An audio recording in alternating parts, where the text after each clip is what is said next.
Hey everyone, Martin here.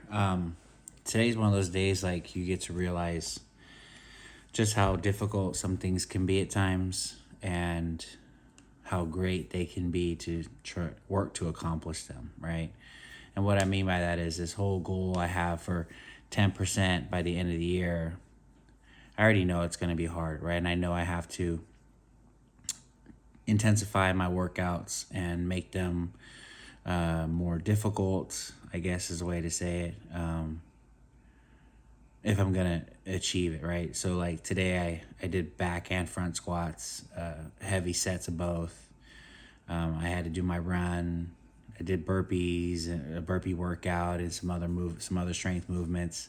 I also had to do my pressing, and it's like sometimes when you're lifting heavy, the intensity is there because the bar is heavy, but it doesn't feel like you don't get that pump like you would normally do when you're lifting like a bodybuilder does, where they're doing 10 sets of 10, stuff like that, on one muscle. And so it was just an interesting day because like I know I have to make some modifications to my programming in order to achieve this goal. And so it was interesting to find out just how difficult it could be, possibly. But we're going to do it. We're going to hit this goal today. Last couple days, I've been doing kind of a modified vertical diet, just so that you those guys who don't know, vertical is by Stan Efferding, the Rhino, and he teaches basically red meat and rice, right? And there are some other things like orange juice and cranberry juice that you have to take, bell peppers and spinach in order to get some extra nutrients in your diet. But primarily, and I'm not saying only, right, because there's some almonds and a few other things that you eat to get the nutrients that you're lacking in the meat and the rice, but it's easily digestible and it burns through you. And so what I've been modifying it with is chicken thighs. Been eating chicken thighs with my rice, 8 ounces of chicken, 200 grams of rice, which is basically a cup of rice. And so been eating that like 4 times a day, and then having my vertical breakfast, which is 4 eggs, 4 egg whites, or measured out, and then another cup of rice. So all in all, I'm eating about 5 cups of rice a day, which is about 1,000 calories. And then my meat is only 300, so I've been sitting around 2,100 calories a day. My resting metabolic rate when I went to DEXA scan was 2,700. So already I'm in a deficit, including my workout. So we're looking at like probably being down about 1,000 calories a day right now, which is great. I'm going to hit my goal, right? And so we're not worried about it at all. That's basically all I eat all day is those 5 meals. And so getting good workouts in, getting good food in, right? I've been using chicken stock instead of the water to make the rice with, so it gets more nutrients as well, and getting after it, right? So today's question that I put on Facebook was what is our greatest fear? And really the question should have been, what is our deepest fear, right? And it's interesting, you can always tell where people are mentally because of how they answer the question. And for the most part, I had a couple people answer the question because I wrote, what is the one thing that holds humanity back? And if you read that, you would know that when I say our, I didn't mean your, right? And most people answered the question from their own, what's their greatest fear?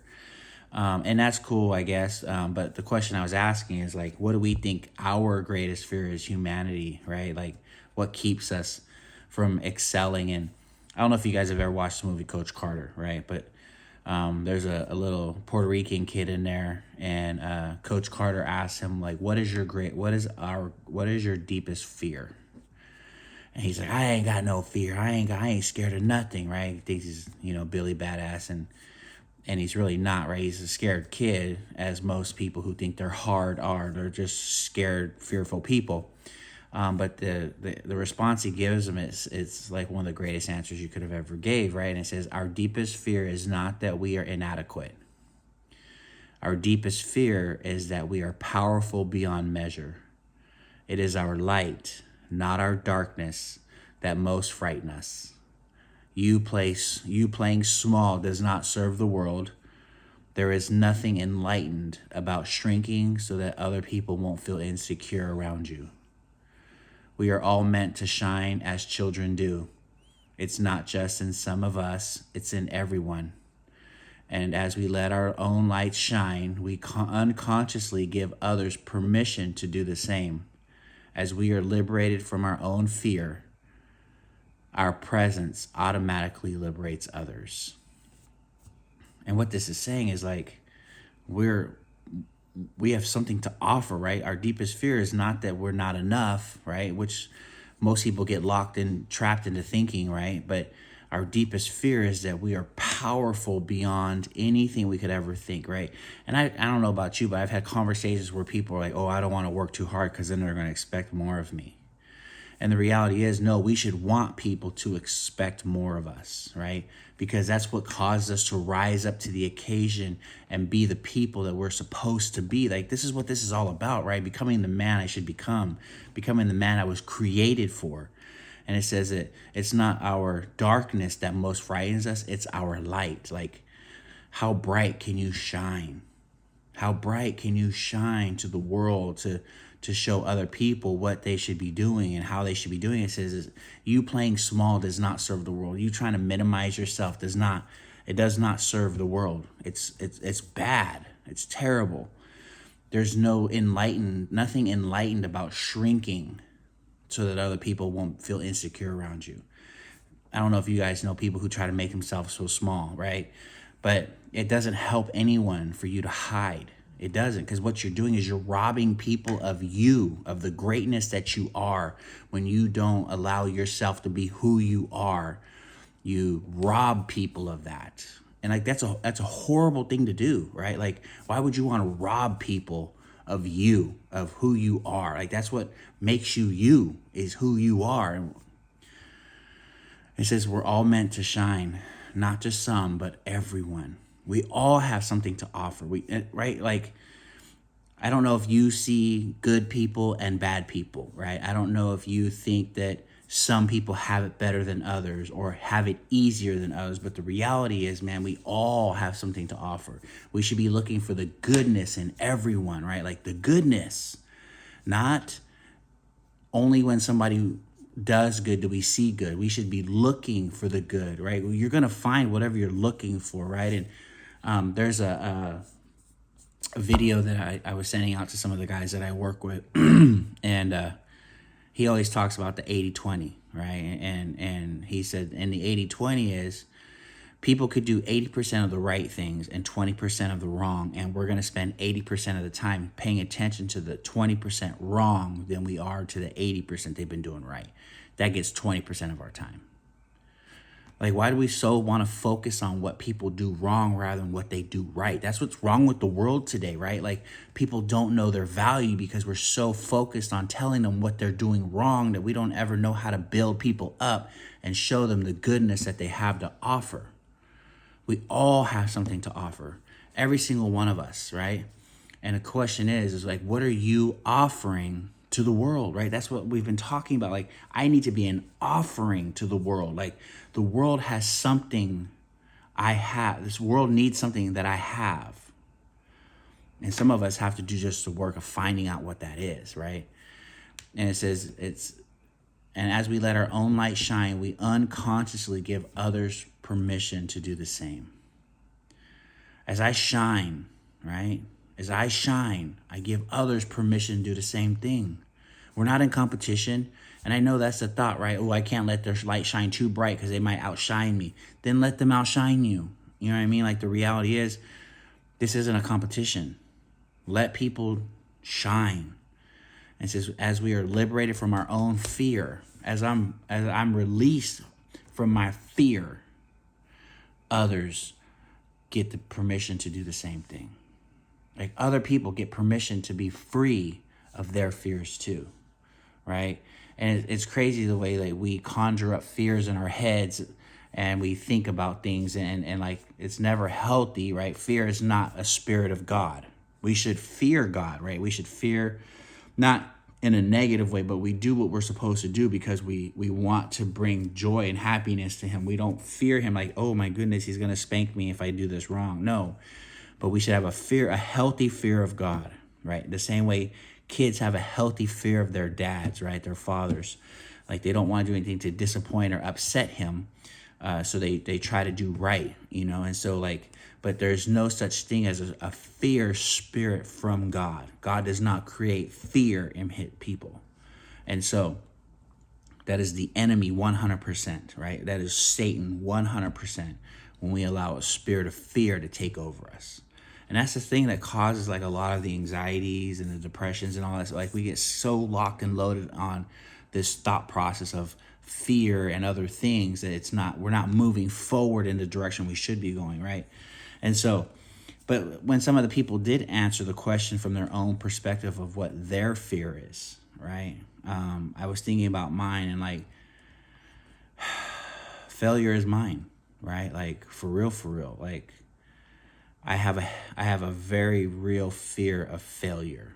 Like I don't want to fail at nothing. And I know early in recovery, the literature says that failure has become a way of life. And I don't want that to be my life today. I'm a success today, right? And I work really hard to do good in the things that I do. And so the question is like, why am I so scared of fear? Because I feel like I won't be enough if I fail, right? I will never come out of that hole. Like I'll never be able to climb out of it. That's my thought process.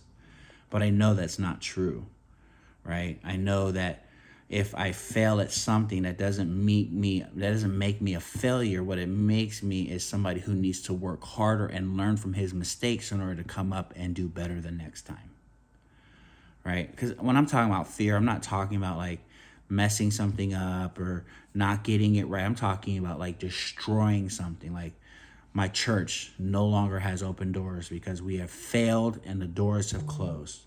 My homes have to be sold because we weren't able to get the job done and we shut business down. Like that's the failure I'm talking about, right? Like what I'm doing no longer has existence anymore. My marriage, failure, right? If it is no more, it is a complete failure.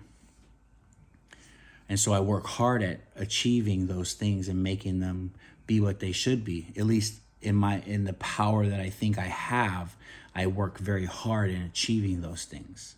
And I know that I'm not in control, right? I know at the end of the day, this is all about God, right? God is in control. I work very hard to do my part and allow God to do his. And sometimes I do overstep my bounds because of the fear of failure, right? Not being enough and all those other things that go with it. And I overstep my bounds and I try to be God in my own world, right? I don't know how many of you can actually say that you do that too, but we all do that. We all, right? I mean, that was the original sin, right? Eve wanted to be like God, right? That's why she said, we want to know good and evil. She wants to be like God. God gave her and Adam what they needed. That was it. But they wanted more. And so like we all suffer from that, right? That desire to want to be God or be like God or be a God, like whatever it is. And so part of it is how do we know our place, right? How do we know, just like with our kids, right? My kids are not my friends. They're my kids, and they need to know that, and they need to have a healthy relationship with me in that sense. Like it drives me up the wall when parents want to be friends with their kids in that sense. Like, no, you're the parent. You're the one that's responsible to say yes and no to things, not them, right? We're the ones who try to help shape their futures and get them to go in the healthy directions. It's not a free-for-all and you do whatever you want. Hopefully you learn from your mistake. No, that doesn't work.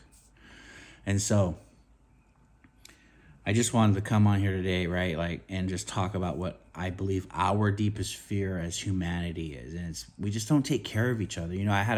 I'll say this real quick and I'll be quiet. I had this conversation with a gentleman today about defunding the police, right? And I said, so if we defund the police, which in my mind means that we have less cops on the streets, then whose responsibility is it to fix the situations? And he's like, the cops. I go, if you're taking them away, they don't have the resources to do that. Whose job is it now? I said, before you even answer, I'll tell you. It's our job. If we do that, humanity, the people of the community need to step up and fix the problems now.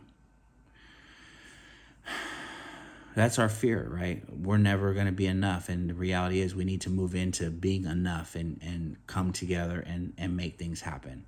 So if nobody's told you today, know that God loves you, know that I love you, and I hope you have a great day and God bless you.